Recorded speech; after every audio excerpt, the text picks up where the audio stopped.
I had always believed that hard work would pay off.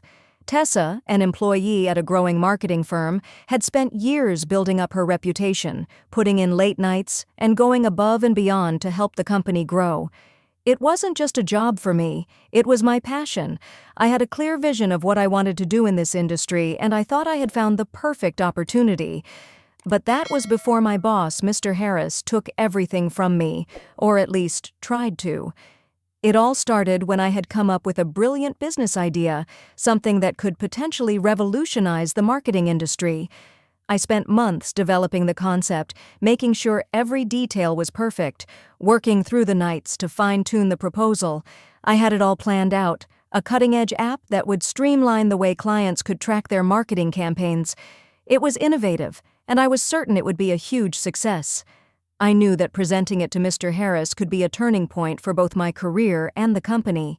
He was always looking for new ways to stay ahead of the competition, and I thought my idea could be the key to taking the company to the next level. So, with the courage I had been building for months, I walked into his office one afternoon, eager to pitch my idea. "Mr. Harris, I have something I think could really change the game for us," I began, trying to keep my voice steady. "I've been working on a business proposal that could not only expand our client base, but also streamline our entire process." He looked up from his desk, eyes narrowing with interest. "Go on, Tessa. I'm listening," he said, a tone of curiosity mixed with skepticism in his voice. I laid out everything I had, the research, the market analysis, and the potential financial gain. I could see the wheels turning in his head, and I was almost certain he saw the potential. The next few moments felt like a rush of adrenaline. This was my big break. But then, just as I finished explaining the idea, something changed. Mr. Harris didn't respond with enthusiasm, as I had hoped. Instead, his gaze grew cold, and he gave me a quick nod, dismissing me without a word. "That's an interesting idea," he said. "I'll think about it." And just like that, I left his office, feeling a mix of confusion and disappointment. I had worked so hard, and all I got was a brief acknowledgement. But I knew better than to give up. I had invested too much of myself into this idea, and I wasn't going to let it slip through my fingers. But the next few days brought a surprising turn of events. Mr. Harris called for a meeting with the entire team. He introduced a new marketing initiative, and to my shock, it was exactly what I had pitched to him. Word for word, idea for idea, he had taken my business proposal and presented it as his own. It was everything I had worked for, and yet, I was left on the sidelines, watching him take the credit. I felt my stomach drop as he spoke with pride, detailing the new project, claiming it as his brainchild. He even mentioned the app I had designed without a single acknowledgement that it was my work. He had stolen my idea, and in doing so, had taken credit for everything I had poured my heart and soul into. It was a gut-wrenching moment. The one person I trusted with my future had completely betrayed me. But what he didn't know was that this wasn't the end. He had no idea about the surprise I had prepared for him, the one that would turn everything upside down. The days after Mr. Harris's presentation were filled with a heavy mix of frustration and disbelief. My colleagues all seemed to be impressed by the new marketing initiative, but I knew the truth. The idea was mine, and no one was giving me credit. I spent the days replaying the moments in my head, wondering how I could have missed the signs. But it didn't matter now. The damage had already been done. I could have let it go.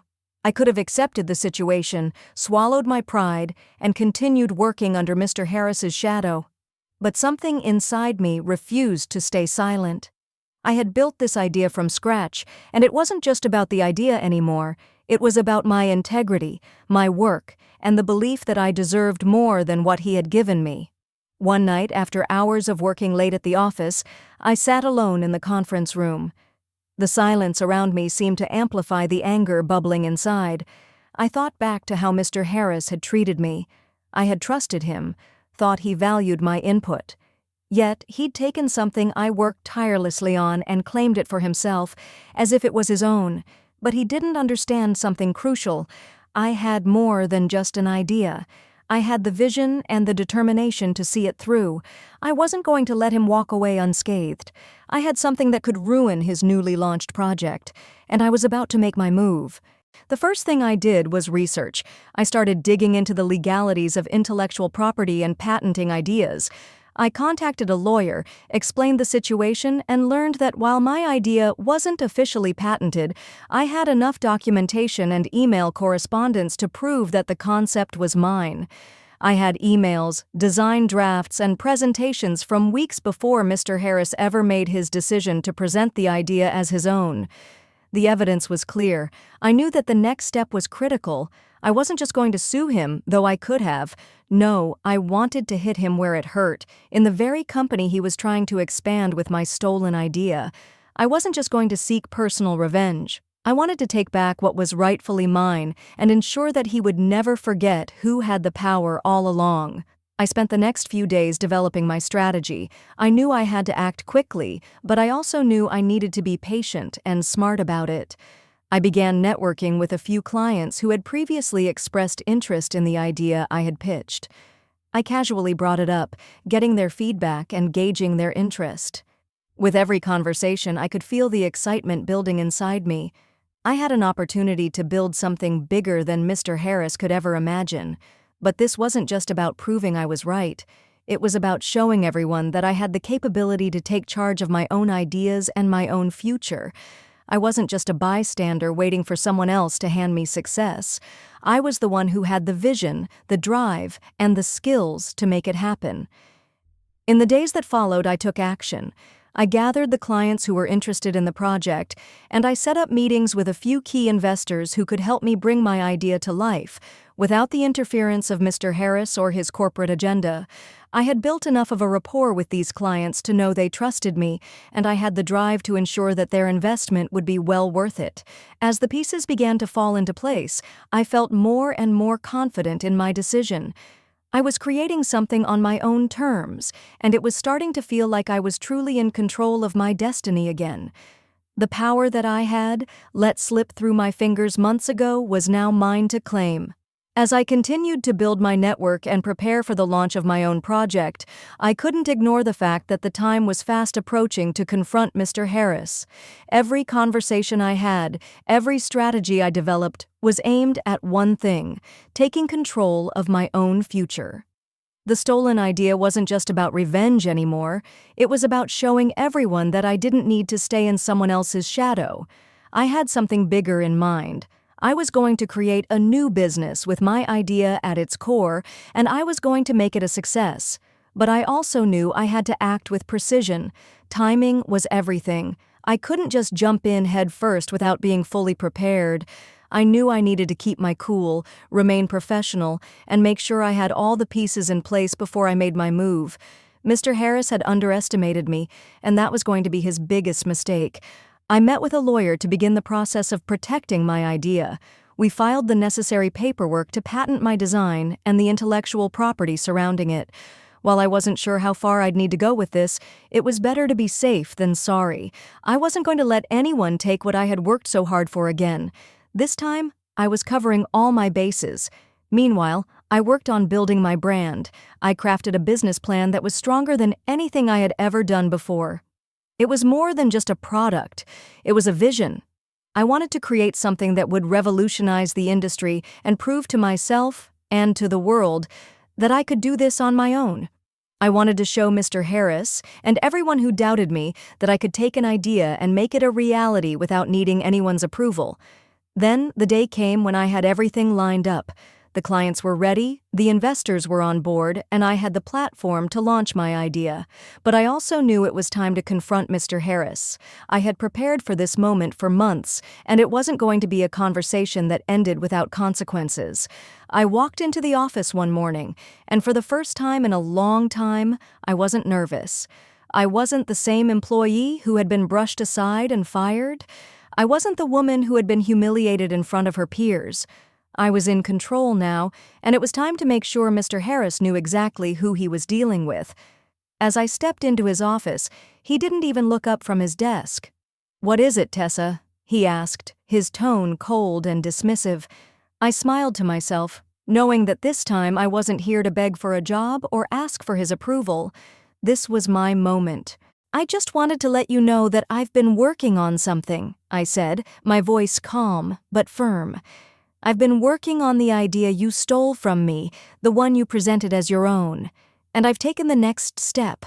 I've launched my own company with that idea at its core. I've patented it, and I'm already in the process of building something far bigger than you could ever imagine." For the first time, his expression faltered. He looked up at me, disbelief and frustration written all over his face. "You're kidding, right? You think you can just walk away and start something like this? I built this company, Tessa. You think you're just going to take my idea and run with it?" "No, Mr. Harris," I replied. "You built your version of this company, but this is mine now, and I'm going to make it successful without you. I don't need your approval or your influence anymore. I never did. But you'll soon see that I'm capable of so much more than you ever gave me credit for." He stared at me for a long moment, his mouth opening and closing as though he didn't know what to say. He didn't have an answer. He realized, in that moment, that I wasn't someone he could push around anymore.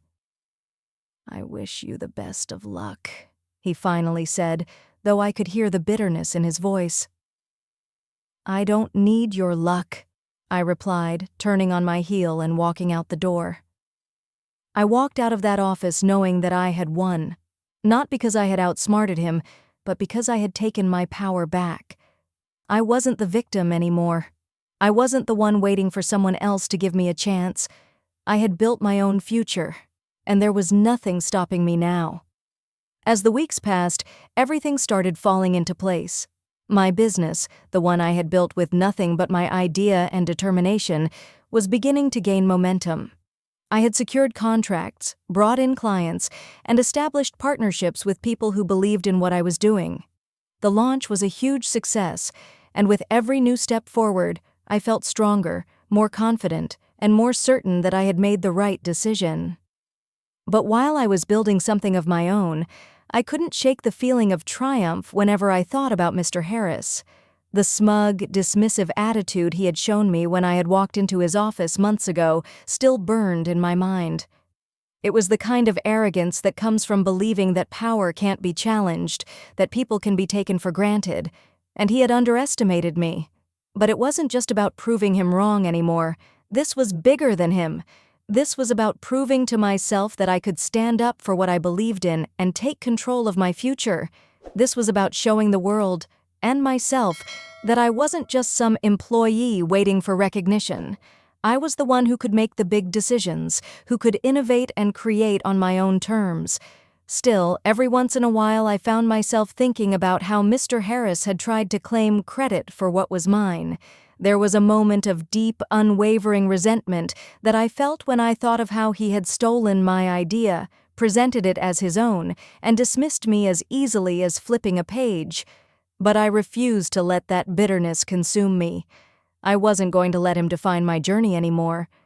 One afternoon, I received a call from an old colleague of mine, Ethan, who had worked closely with me during my time at Mr. Harris's company. Ethan had always been a bit of a quiet observer, but he'd respected my work and often said he admired my dedication. "Hey, Tessa," he said, sounding a little hesitant. "I just wanted to check in. I heard about your new venture. I have to say I'm impressed, but I also wanted to ask if you've heard the latest news." I paused, a little curious. "What's going on?" "It's about the company," he said. "You know how Mr. Harris had that big launch with your idea? Well, it's not going well. The app's barely functional and the clients are starting to pull out. I don't know if you've seen the news, but the company's stock prices have started to fall." I felt a rush of satisfaction, not out of malice, but because I knew, deep down, that his downfall was inevitable. Mr. Harris had built his success on the back of other people's work, never understanding the value of genuine leadership and innovation. Without the heart of the company, without the ideas that kept it thriving, the foundation he built it on was crumbling. "Wow," I said, trying to keep my voice neutral, even though I couldn't help the small smile that crept up. "I guess you could say karma's a real thing." Ethan chuckled. "Yeah, no kidding. But honestly, Tessa, I think you've always had the vision. You were always the one pushing for change, and I think everyone knew it. You've just proven everyone wrong. I wish I had the courage to do what you did." It was a small victory, but a meaningful one. I wasn't just surviving anymore. I was thriving, building something that was truly mine, and in the process, I was helping others see the value of the ideas I had worked so hard for. "I appreciate that, Ethan," I said, genuinely touched. "I think it took me a long time to realize that my worth wasn't tied to anyone else's approval, and now I'm in a place where I don't need anyone's permission to be successful." We ended the conversation with a promise to catch up soon, but I couldn't help but reflect on what Ethan had said. He wasn't the first person to recognize the value of what I'd created, but hearing him acknowledge my efforts gave me more confidence than I expected. As I sat back in my office looking over the next steps for my company, I realized something. The success wasn't just in the business I had built, but in the person I had become. I wasn't the woman who had been dismissed by a boss who couldn't see her potential.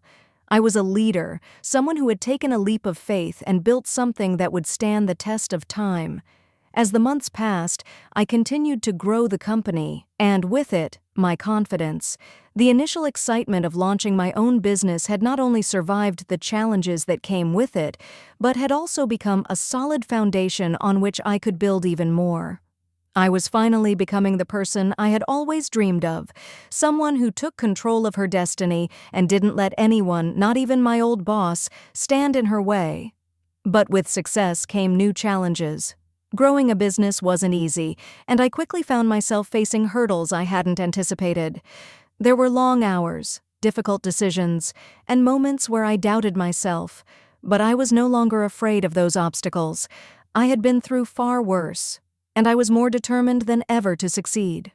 One evening, as I sat in my office working late into the night, my phone rang. It was from an unknown number, and at first I hesitated before answering, but something told me it was important, so I picked up. "Tessa, it's me, Ethan," said the voice on the other end. My former colleague's voice was urgent, almost apologetic. "I know this might seem strange, but I think you need to hear this. Mr. Harris is in serious trouble. The company's failing. He's been making mistakes, and it's only a matter of time before it all falls apart. People are talking about a major fallout, and word's already getting out that he's tried to take credit for your idea." I felt a rush of emotions, satisfaction, vindication, and a little bit of sympathy. Despite everything that had happened, I had never wished failure on anyone. But I couldn't deny the sense of justice I felt. Mr. Harris had stolen my hard work and betrayed my trust, and now he was facing the consequences. "He should have respected me, Ethan," I said quietly, trying to maintain my composure. "He should have known better than to underestimate me." "I agree," Ethan said, "but I just wanted to let you know that people are finally starting to see through his act. The company's reputation is crumbling, and word is getting out about how he mishandled things."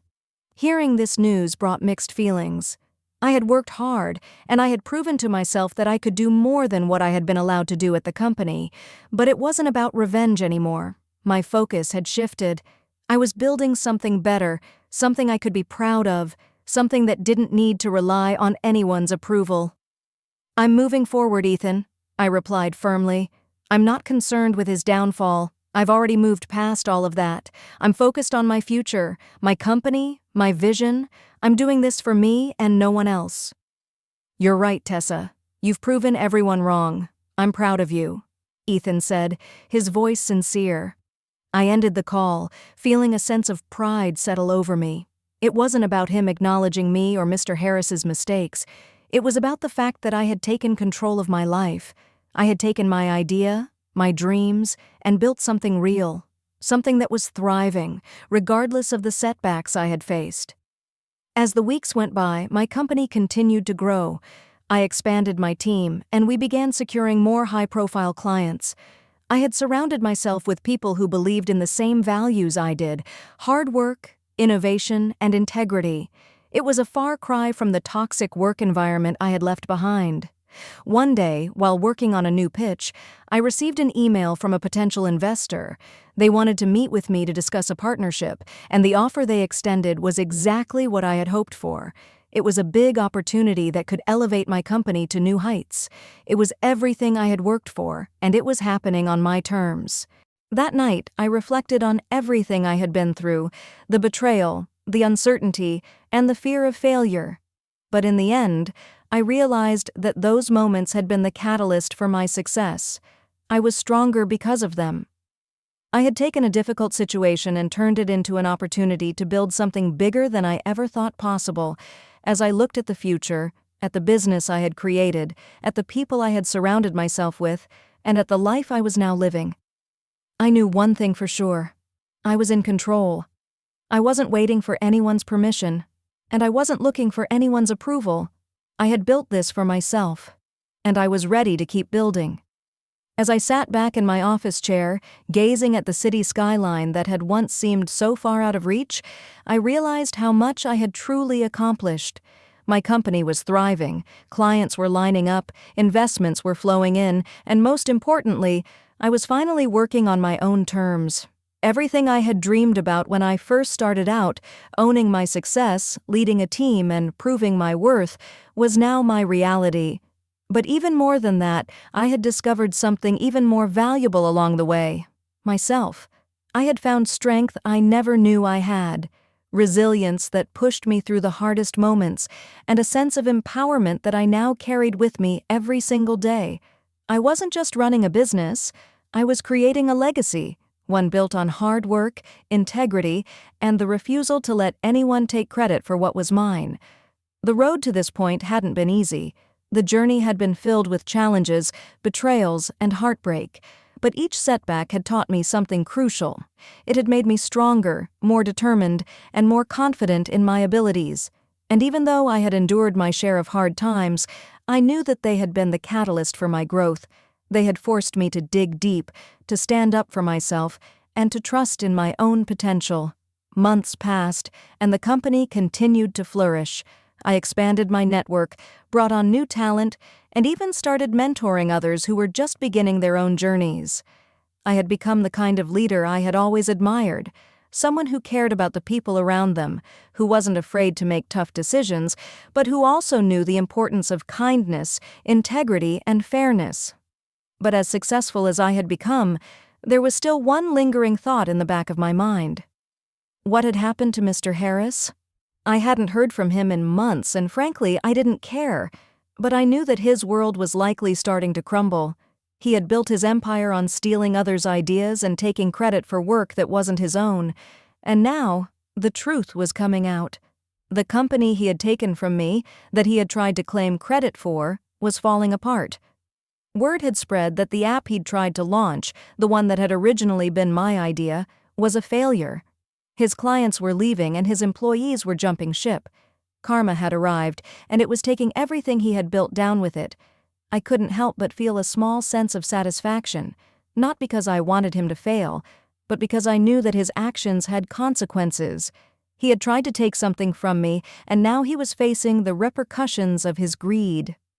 One afternoon, I got a call from Ethan, the former colleague who had been a quiet observer of everything that had happened.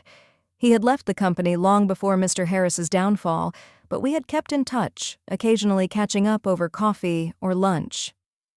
"Tessa?" Ethan said, his voice sounding a little hesitant. "I just wanted to let you know that I've been following your success. I'm really proud of you, and, I also heard that Mr. Harris's company is about to file for bankruptcy. It's all falling apart, and I think you should know that the board has been